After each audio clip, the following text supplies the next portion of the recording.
There is an upper room, warm with lamplight and the close of a meal, and a man is making a promise he will not be able to keep. His name is Simon, though the teacher beside him has given him another name. The teacher has just said something that has unsettled every man at the table. Tonight, all of you will fall away. Every one of you will leave me, and Simon will not have it. Of all the men in that room, he is the one who leans forward. Others may fall, he says, not me. I would go with you to prison. I would go with you to death. Even if I must die, I will never deny you. He means it. That is the thing to understand before anything else in this story. When Simon Peter makes that promise, there is not a dishonest bone in him. He believes it completely. And then, hours later, there is a fire.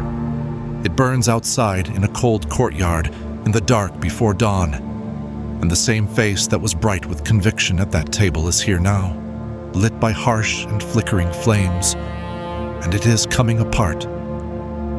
A voice has asked this man a simple question 3 times over, and 3 times he has answered with the same words. I do not know him. I do not know the man. Somewhere nearby, a rooster crows, and Simon Peter remembers.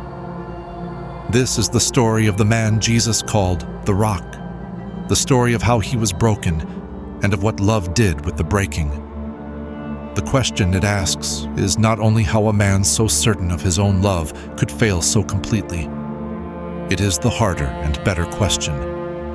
What does love do with a man like that afterward? To understand the courtyard, you have to go back to the water. Years before that night, Simon was a fisherman.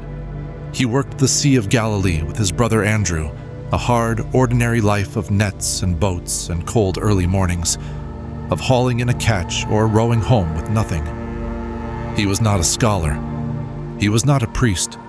He was a working man with rough hands, a loud voice, and a large, unguarded heart. One morning, after a long night of catching nothing, a teacher he had begun to follow told him to let the nets down again, in deep water, in daylight, the wrong place and the wrong hour by every rule Simon knew. Simon said so. Then he did it anyway, and the nets came up so full of fish that they began to tear. Simon's response to that moment tells you who he was at the start. He did not celebrate. He fell down at Jesus' knees and said, "Depart from me, for I am a sinful man." His very first instinct was that he was not worthy to be near this. Hold on to that, because the story is about to travel a long way from it. Jesus did not depart. He said, "Follow me," and Simon left the boat where it sat. And somewhere in those early days, Jesus did a strange thing. He looked at this loud, unfinished, impulsive fisherman, and he gave him a new name, Peter. It means rock. It was not a description. Simon was very nearly the least rock-like man you could find, all motion and noise and feeling. It was a promise. Jesus named him for the man he would one day become, long before there was any sign of that man. You should know one more thing, because the whole story leans on it. Blah, Jesus loved Simon Peter. Not in some distant official way. There is warmth in every scene between them. Of the 12, Peter is the one always near the front, always speaking first, always asking out loud the thing the others were only thinking. He was exhausting, most likely. He was also, plainly, beloved. Jesus chose this man on purpose and seemed to enjoy him. But Peter carried a flaw, and it was not a dramatic one. It was the quiet and common flaw of a brave man. He believed he was stronger than he was. Watch it surface. One night, the disciples are in a boat on rough water, and they see Jesus coming toward them, walking on the sea. And it is Peter, of course it is Peter, who calls out, "Lord, if it is you, tell me to come to you on the water." And Jesus says, and Peter climbs over the side of the boat, and for a few impossible steps he walks. And then he feels the wind. He sees the size of the waves. He is afraid, and he begins to sink. "Lord," he cries, "save me."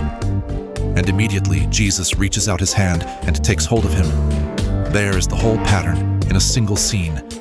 The bold step, the sinking, the hand that catches him anyway. It happens again in a higher key.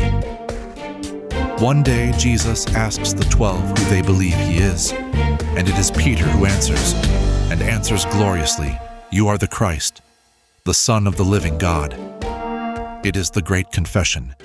Peter sees it before any of them, and Jesus blesses him for it.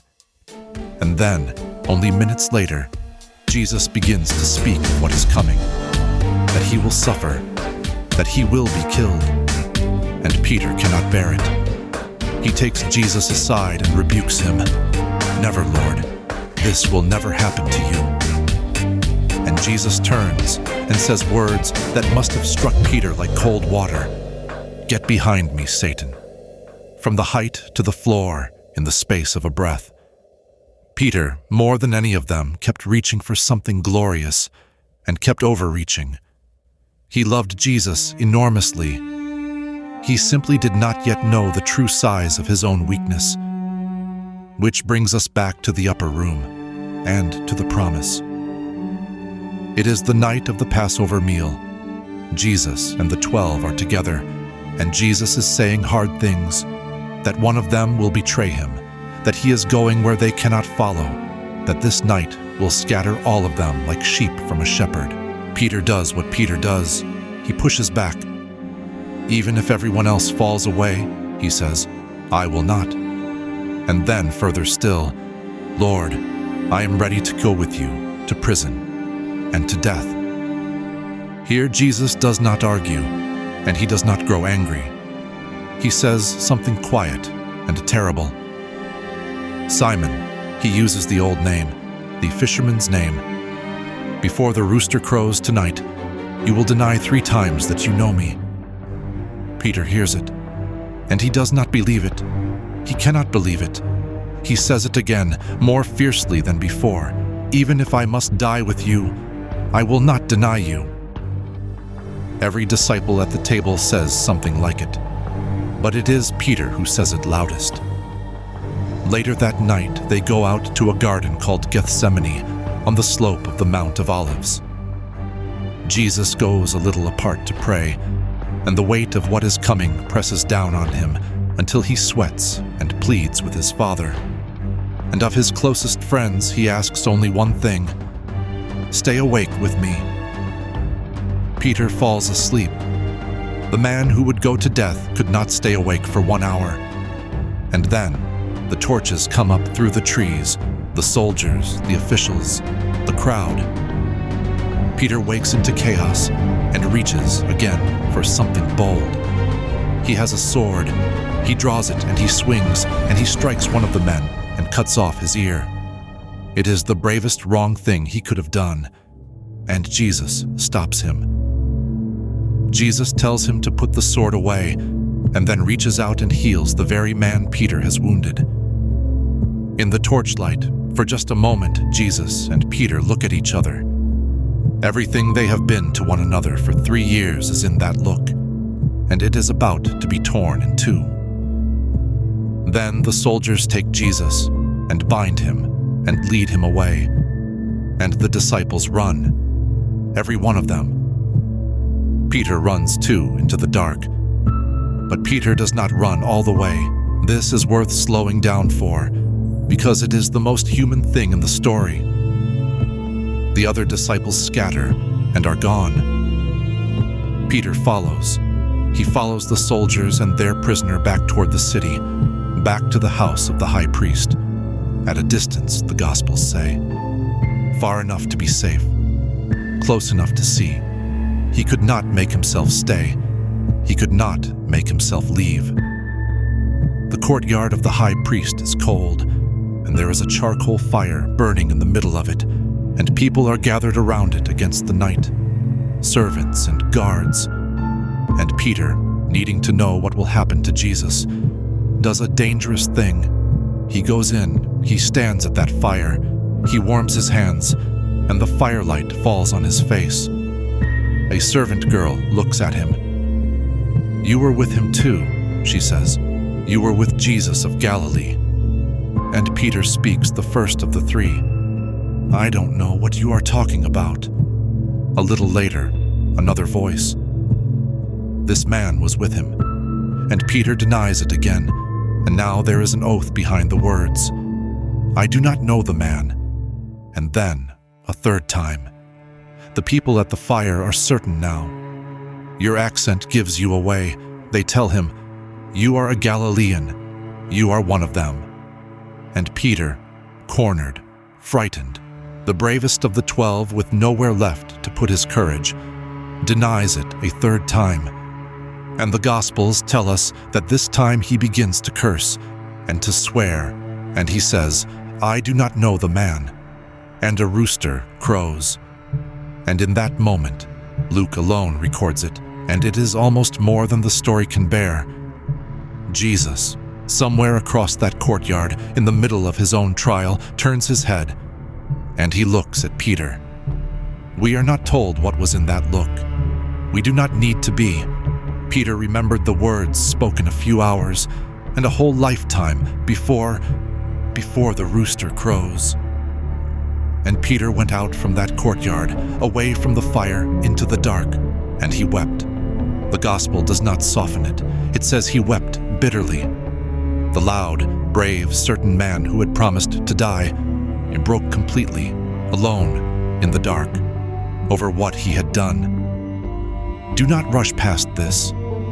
Whatever you have heard about Peter, on this night he failed as totally as a person can fail the one they love most.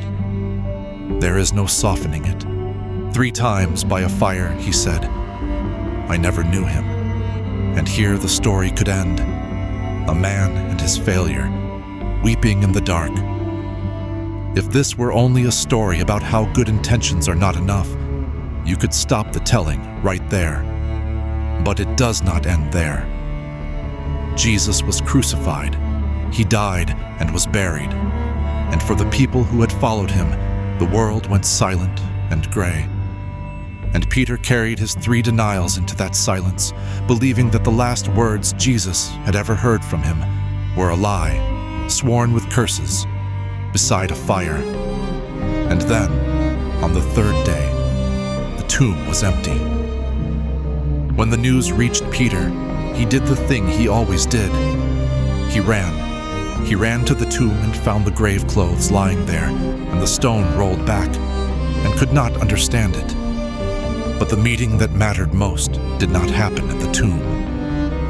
Some days later, several of the disciples went back to Galilee, back to the only thing Peter had ever known how to do. They went fishing, and they fished all night and caught nothing. And at dawn, there was a figure standing on the shore, and a voice came across the water, telling them to let the net down one more time. And the net filled until it strained. It had happened before. Peter knew at once what it meant. It is the Lord. And Peter, still, after everything, exactly himself, did not wait for the boat. He threw himself into the water and swam for the shore. And on the shore, there was a fire, a charcoal fire, the same kind of fire named with the very same word in the gospel as the fire in that courtyard. Peter had been broken beside one such fire. He was about to be restored beside another. Jesus had built it on the sand, and there was bread, and there was fish. There was breakfast, waiting. He had made his friends a meal. When they had eaten, Jesus turned to him, and he asked him a question. "Simon, do you love me?" And Peter said yes. "Yes, Lord, you know that I love you." And Jesus asked it again. "Simon, do you love me?" And again Peter said yes, and a third time, "Simon, do you love me?" And the gospel tells us it grieved Peter to be asked a third time. But count them. 3 questions. 3. 1 for each denial. Jesus was not making Peter suffer. He was doing something far more deliberate and far more gentle than that. He was walking Peter back, denial by denial, to the exact place where he had broken. Another charcoal fire, another cold dawn, and he was letting Peter say out loud, 3 times, the true thing he had been too afraid to say in the courtyard. This was not punishment. It was healing, a wound being closed, stitch by stitch, by the only hands that could close it. And each time Peter answered, Jesus gave him something back, not a rebuke, a charge. Feed my sheep, care for my people. I am not finished with you. I am putting my work back into your hands. Understand who it was that Jesus restored. It was not a Peter who had never failed. It was this Peter, the one who slept, the one who ran, the one who swore by a fire that he had never known the man. Jesus met that Peter and called him again and trusted him again, and it held. Weeks later, in Jerusalem, a great crowd gathered, and a man stood up in front of all of them to speak about Jesus of Nazareth. His voice did not shake. He did not edge toward the back of the crowd. He told them plainly and without fear who Jesus was. It was Peter, the same Peter, the man who had once denied to a servant girl that he had ever known the name, now unable to stop saying it. He became the rock after all. But notice when. Not before the fall, after it.